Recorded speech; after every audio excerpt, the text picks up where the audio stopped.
going on, guys? Well, today we're going to be recording with my camera today because we're going to be doing a little bit more of a repair video. So I'm going to kind of show you what I do here with the process of at least intaking a unit. If you didn't see me diagnose these machines, be sure to go check out the live stream. I'll leave a link up there, up top here, and you guys could go check it out.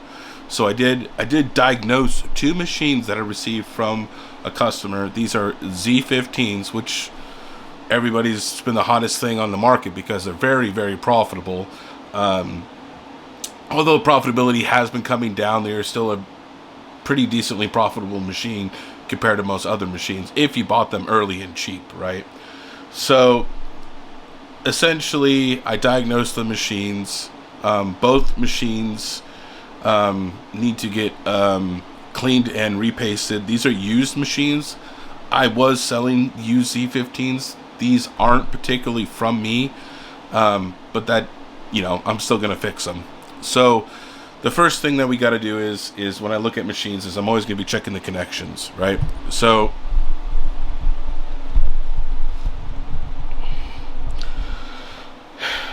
I'll come in here, and when you first get a machine, even if it's a brand new machine from Bitmain or Alphapex or whoever you get it from, okay, just open the top lid. Most of these old Z15s don't have their tops anymore because you'd have to bundle this up and put it to the side, and it's just a pain in the butt. Most people don't have this top cover. It's very common. But you want to come in here and just make sure that all these connections are where they should be and good and tight, even in brand new machines. Always make sure your connections are good. I tested the machine and the temperatures were extremely hot. So the next stages that I need to do is, the next thing I need to do is I need to actually disassemble the machine and be able to look at the hashboards. I need to clean them off because we are going to be putting in, I'll be taking them apart and cleaning them all the way, and we're actually going to be using the ultrasonic cleaner. So I use a special fluid called Branson EC Cleaner.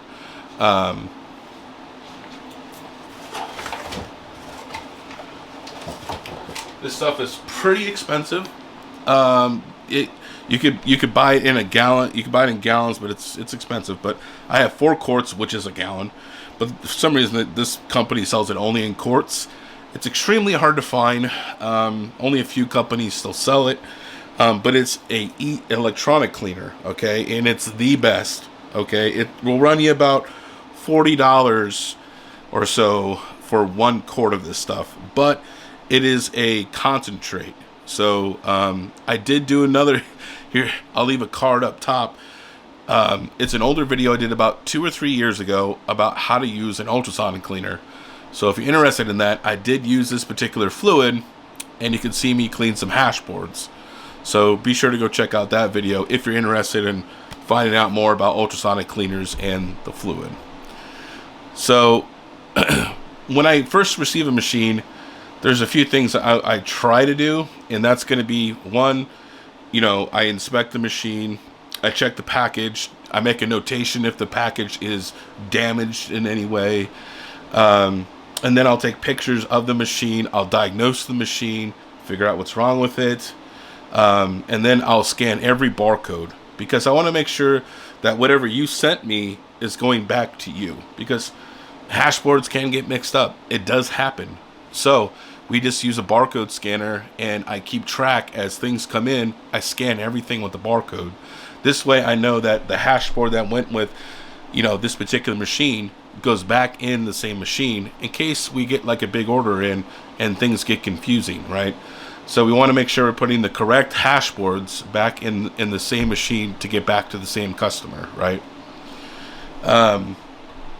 So let's start with the disassembly, and let's look at, you know, taking the whole unit apart and getting it ready so that we can actually clean the unit. So first thing we want to do is we're going to disassemble and take off all these connectors here, and make sure never to pull on the cables. You're going to push on these clips here and wiggle it back and forth until these ribbon cables come out. These are your data cables for your. Okay, now we have the power supply out of the way. You set that off to the side. We don't need that anymore.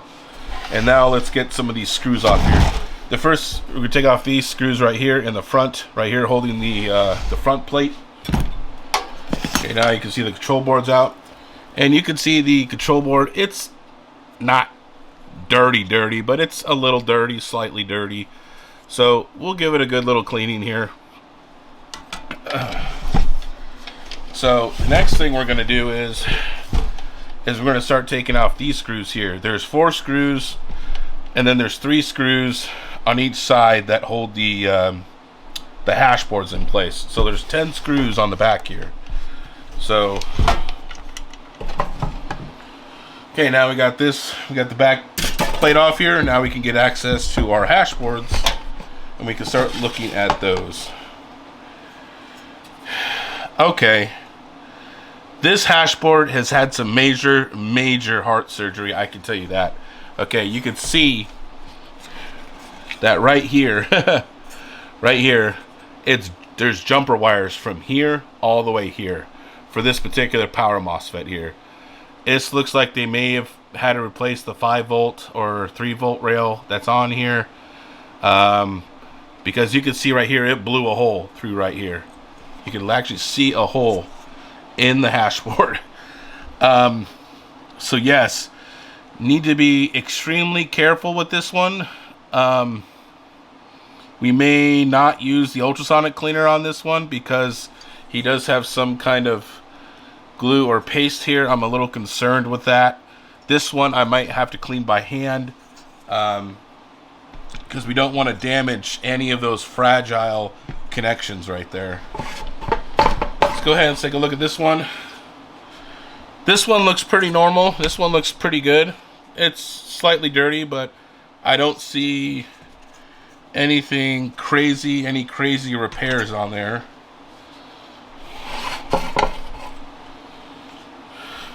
And this one as well does not look like there's anything wild on this one either.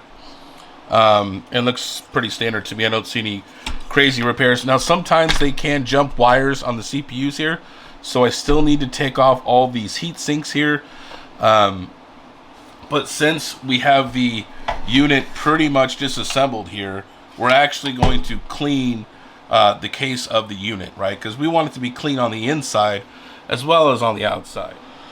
So now that we have the case cleaned up, I have all the barcodes scanned. Now we're going to start the disassembly of the hashboard itself, so this way we can get it ready for the ultrasonic cleaner.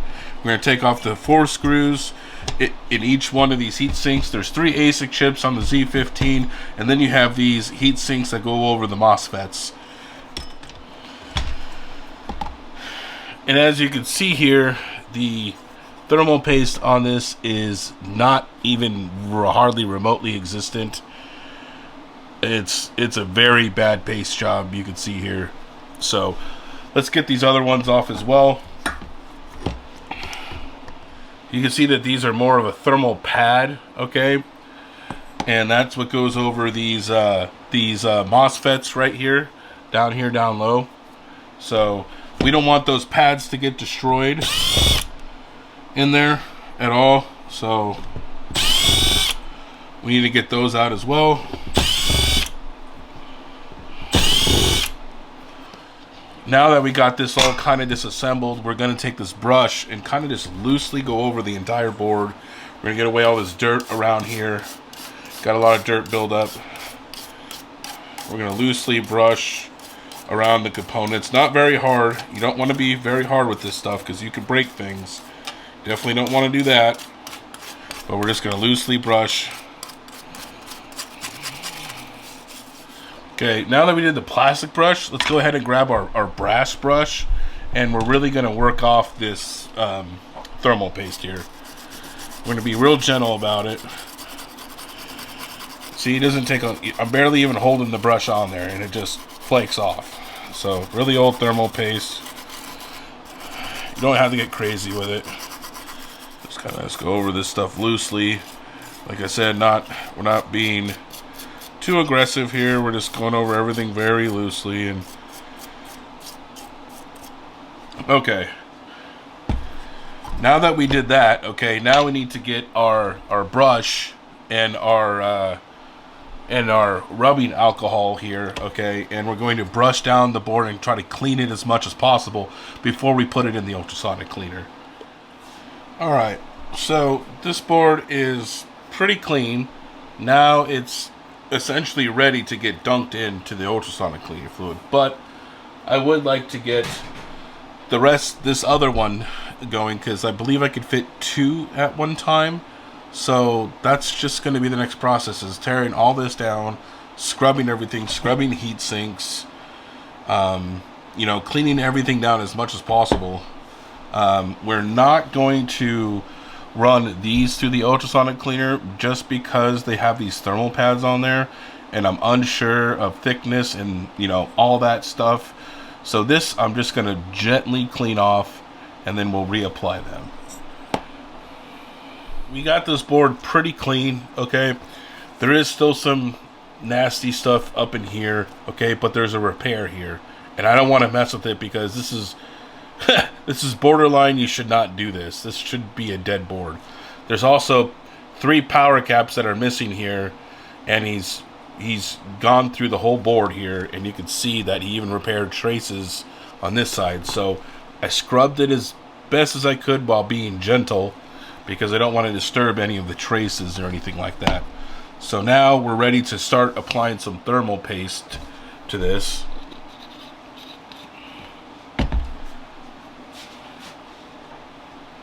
I like to use a particular brand of thermal paste. It's my secret sauce. This is the best stuff for Z15s.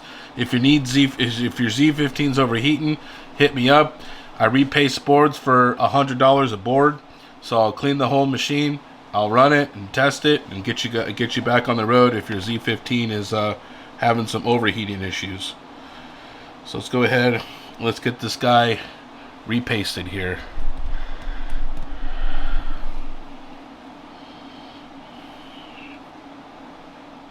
Nice even application. I lay it on kind of thick at first, and then I smooth it on here. This stuff is only good for Z15s. Don't use this for like your S21s or L9s. This stuff's very expensive, and yeah, there's way more ASIC chips on those machines than there is for a Z15. So yeah, don't use this on anything else other than a Z. So we got our thermal paste on, so let's go ahead. Let's get our heat sinks back on our machine here. They're nice and cleaned off. So let's go ahead and apply these back to our machines. Now, if you are using a cordless drill, make sure it's on the lowest setting, okay? You do not want to impact this very hard. You will regret it. So I like to set it to 3 on my clutch, and you can have it, and I like to do a 1. So we have everything back together. So the next things we're going to be doing is we're going to be going over the we're going to be going to the ultrasonic cleaner. I have it heating up right now. It needs to heat up to 60 Celsius before I can start running this thing. It's a very big tank, so it is going to take some time. So I need to let it heat up. This particular one, like I said, we didn't run through the ultrasonic cleaner because of the repairs that were made on here. I didn't want to take a risk and damage any of the traces because I didn't do this particular repair. So I don't want to be responsible, you know, for damage or anything like that. So I cleaned it up as best as I could. We got a lot of dirt off. So, and we repasted it. So let's go ahead, you know, I'm going to go ahead and put this one back in the machine. And then we're going to wait for the ultrasonic heater to clean up, and then we'll get those boards out and get those repasted as well. Alright guys, so we've used the ultrasonic cleaner, and as you can see, the boards are extremely nice. I am going to offer this service to people.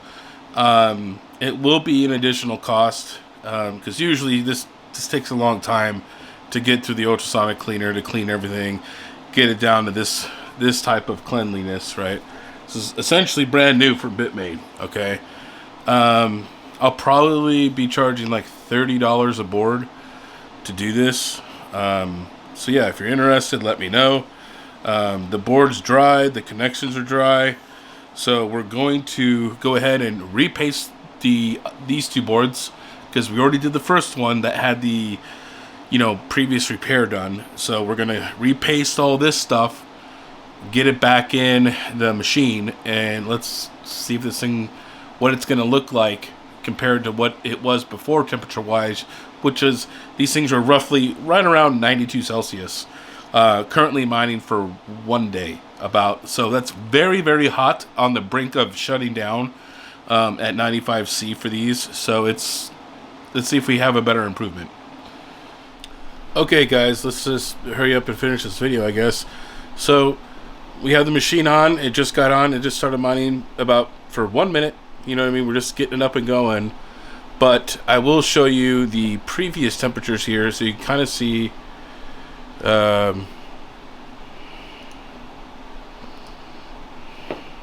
we were, to see the previous temperatures, to see where we were from where we started to where we are now. So let's go ahead and let's figure out, let me pull that up really quick here. Hey, what's going on, guys? So sorry about that, camera died. Gotta love when that happens, right? But it's the next day, so I wanted to kind of go over this and show you the machines. They're being tested right now. So when they got here, they were originally they were at 97. One machine shut down, so because it was running so very hot that it could not even run, and I have a picture of it right here. So you can see here, chip temperatures 92, 87, 92. Okay, we're going to go to that exact same machine. You can see this is a screenshot I took. We're going to go to the actual machine where it is. We're going to hit refresh now, and you can see that we're in the normal operating temperatures, and the fans are not all the way up. And you can see that it's been running for 20 hours now. And let's go ahead and look at the second machine, because there was two of them.